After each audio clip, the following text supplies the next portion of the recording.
ఓం గం గణపతయే నమః. ఓం శరవణభవాయ నమః.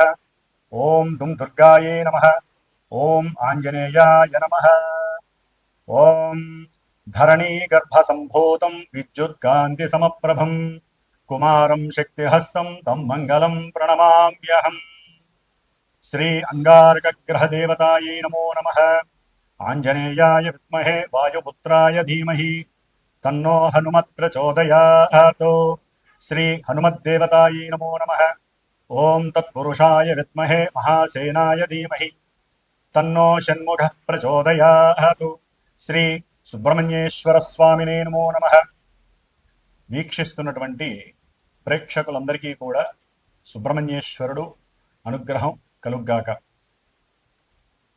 ఈ యొక్క అక్టోబర్ మాసంలో మనకి 28వ తేదీ నుండి డిసెంబర్ దాదాపుగా 7వ తేదీ వరకు కూడా 45 రోజులు మన భూమికి అత్యంత దగ్గరగా ఉంటూ భూమి నుంచి విడదీయబడినటువంటి ఆ యొక్క కేశవుడు మరియు భూదేవి యొక్క కుమారుడిగా రుద్రాంశభూతుడుగా మరి అంగారకుడు అనగా కుజుడు, ఆయనే మంగళుడు, సమస్త మంగళాలని ఇస్తాడు.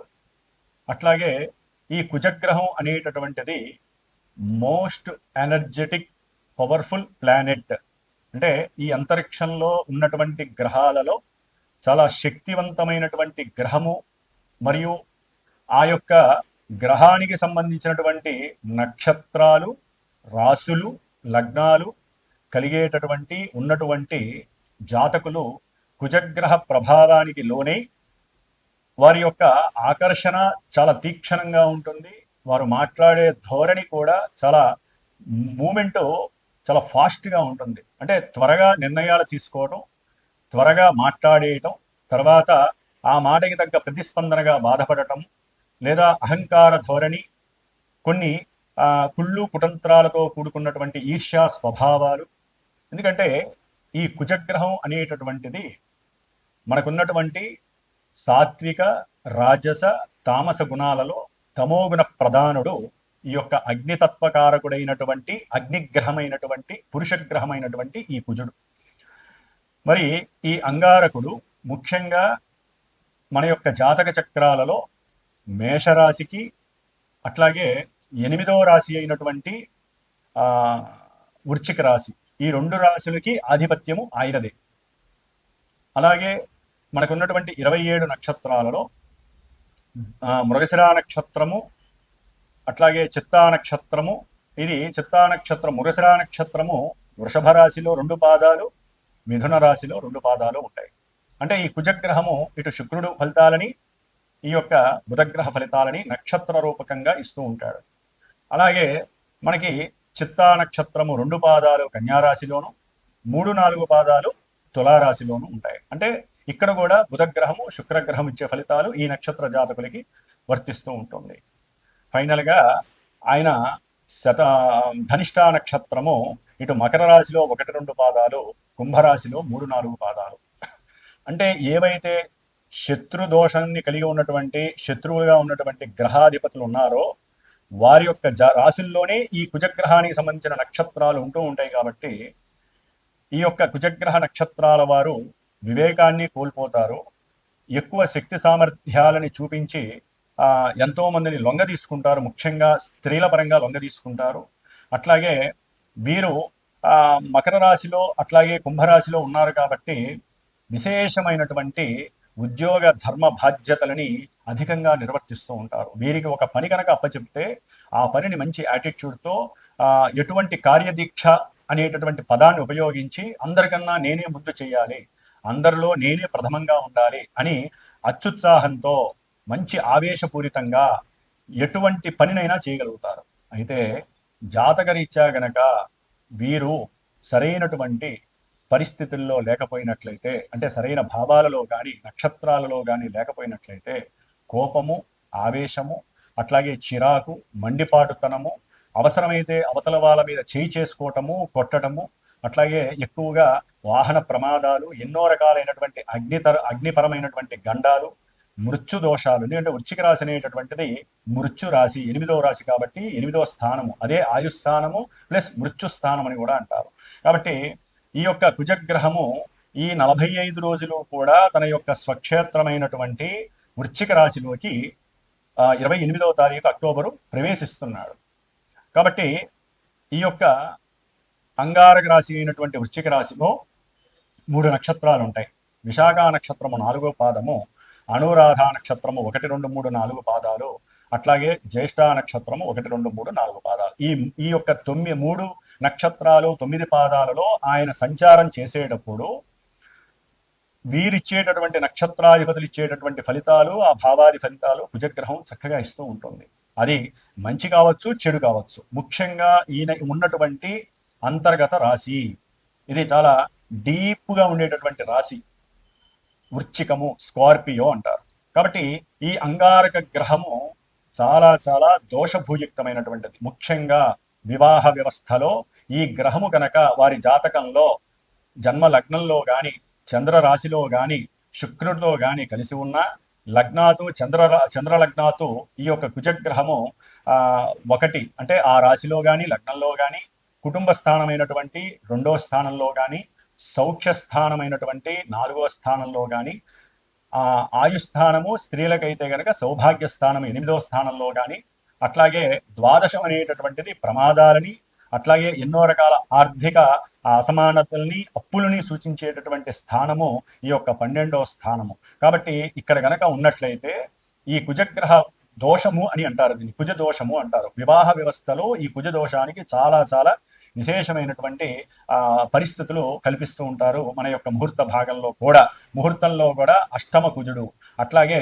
మనకి ఏదైతే గనక బాలారిష్ట దోషాలు ఉంటాయి, బాలారిష్ట దోషంలో కూడా ఈ కుజగ్రహము 7వ స్థానంలో ఉండకూడదు. ఇది మహాదోషము, 8వ స్థానంలో ఉన్న బాలారిష్ట దోషము అని చెప్తూ ఉంటారు. కాబట్టి ఈ కుజగ్రహం వలన చక్కగా ఉన్నటువంటి వారి జాతకాలలో గనక అవయోగాలుగా ఈ కుజగ్రహం ఇచ్చినట్లయితే గనక జాతకరీత్యా మాత్రమే దంపతుల మధ్య ఉన్నట్టుండి ఆకస్మిక విరోధత్వము, అంటే ఇప్పుడు నడుస్తున్నటువంటి గ్రహస్థితి రీత్యా ఆకస్మికంగా గొడవలు బిగిన్ అవుతాయి.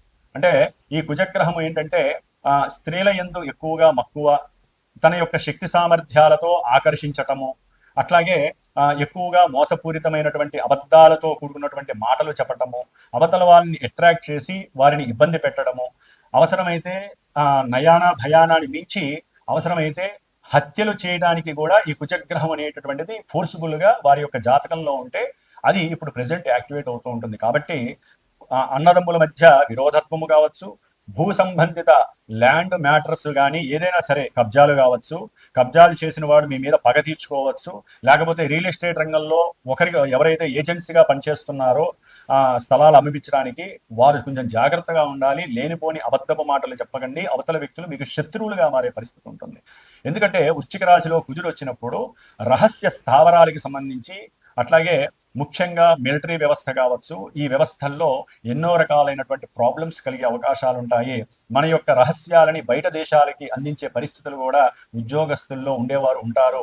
ముఖ్యంగా ఇది జలరాశి కాబట్టి జల సంబంధితమైనటువంటి సముద్రాలు కావచ్చు, నదుల్లో కావచ్చు, అగ్ని కొండలు ఉంటాయి లోపల, అంటే అగ్ని జ్వాలలు బయటికి రావటము, అలాంటి అంటే లావా కొండలు బద్దలవ్వటము అలాంటివి కావచ్చు, లేకపోతే జల సంబంధితమైనటువంటి ప్రమాదాలు. మకర రాశి వారికి ఈ నెల అక్టోబర్ 27వ తేదీ నుండి డిసెంబర్ 7వ తేదీ వరకు 45 రోజులు. మరి కుజగ్రహ ప్రభావము ఏ విధంగా ఉంటుందో మనం తెలుసుకున్నట్లయితే ఈ మకర రాశి వారికి 4వ స్థానము 11వ స్థానానికి ఆధిపత్యం, అంటే గృహము, భూమి, విద్య, తల్లి, అట్లాగే వీరున్నటువంటి ఈ యొక్క స్వప్రదేశం అంటే భూనివాసం, అట్లాగే అభీష్ట సిద్ధి, అన్నదమ్ముల యొక్క సహాయ సహకారాలు, ఈ విషయాలన్నిటిలో కూడా వీరికి చాలా శుభాలు కలుగుతున్నాయి మకర రాశి వారు. ముఖ్యంగా ఆయన ఈ 45 రోజులు తన యొక్క స్వక్షేత్రంలో, సొంత ఇంట్లో, వృశ్చిక రాశిలో 11వ స్థానంలో ఉండటం మహా అద్భుతం. భూమిలు ఏదైనా గృహములు కొనగలిగినటువంటి వాళ్ళకి ఇది చాలా విశేషమైనటువంటి శుభప్రదం. ఆకస్మికంగా ఏదో రకంగా మీకు కలిసి వస్తుంది. తల్లిదండ్రుల ద్వారా కావచ్చు, పిత్రార్జితం కావచ్చు, అన్నదమ్ముల ద్వారా కావచ్చు, కోర్టు కేసుల్లో మీరు గెలవడం ద్వారా కావచ్చు మకర రాశి వారికి, లేదా ఉన్నటువంటి ఇంటిని అమ్మేసి అప్పులు తీర్చేసి, లేకపోతే మీకు ఇవ్వాల్సినటువంటి అప్పులు తిరిగి ఇవ్వాల్సిన వాళ్ళు ఇచ్చేసి, ఇవన్నీ ఆకస్మికంగా సడన్గా జరిగిపోతూ ఉంటాయి. దాని ద్వారా చక్కగా మకర రాశి వాళ్ళకి అత్యద్భుతమైనటువంటి యోగము అని చెప్పుకోవచ్చు. కుజుడు మంగళప్రదాయకుడు, సమస్త మంగళాలు జరుగుతాయి. విడిపోయినటువంటి అన్నదమ్ములు కలిసే అవకాశం ఉంటుంది. ఇంట్లో మంచి శుభకరమైనటువంటి వాతావరణం కలుగుతుంది. లేకపోతే వెహికల్ బిజినెస్ చేసేవాళ్ళు, సివిల్ ఇంజనీర్స్, గృహ కట్టడాలు కట్టేటటువంటి వాళ్ళు, గృహ నిర్మాణాలు చేసేవాళ్ళు, రియల్ ఎస్టేట్ వ్యాపారులకి చక్కటి ధనలాభం కలిగే అవకాశం ఉంటుంది. ఇవన్నీ ఆకస్మికంగా జరిగే అవకాశం ఎక్కువగా లభిస్తుంది. సంతానపరమైనటువంటి లాభం కలుగుతుంది. అట్లాగే అంటే సంతానపరంగా అంటే ఏ విధంగానైనా సరే వీళ్ళకి లాభం కలుగుతుంది. పెద్ద పెద్ద టూర్స్ వేస్తారు, దూర ప్రాంతాలకు వెళ్తారు, ఆనందంగా ఉంటారు, కుటుంబంతో సంతోషంగా ఉండే పరిస్థితులు. అట్లాగే ఏదైనా సరే విద్యార్థులు అయితే కనుక ఏదైనా వ్రాత పరీక్షలు రాసే వాళ్ళకి అన్ని లాభాలే కలగడానికి అవకాశం ఉంది. అయితే జన్మజాతకంలో ఏదైనా వైపరీత్యకరమైనటువంటి ఇబ్బందికరమైనటువంటి పడకూడనటువంటి దశ అంతర్దశలు కనుక జరిగినా, జాతకంలో ఈ కుజుడు వాళ్ళకి సరిగ్గా లేకపోయినా ఇవన్నీ కూడా నెగిటివ్ సెన్స్లోకి వెళ్ళిపోతాయి. అక్కడ జన్మజాతకం ఏదైతే ఆపరేట్ చేస్తుందో అది మాత్రమే వీరికి గోచారంలో ట్రాన్స్లేట్ అవుతూ ఉంటుంది, ట్రాన్స్ఫర్ అయిపోతూ ఉంటుంది. కాబట్టి ఏదైనా కూడా గోచార రీత్యా మకర రాశి వారికి కుజగ్రహ ప్రభావం అత్యద్భుతంగా ఉంది. అన్ని రకాల శుభాలు కలుగుతున్నాయి, సహాయ సహకారాలు లభిస్తాయి, భూగృహ ఆస్తులు లభిస్తున్నాయి, విద్యార్థులకి శుభకరమైనటువంటి పరిస్థితి కలుగుతుంది. ఓం సుబ్రహ్మణ్యేశ్వరాయ నమః.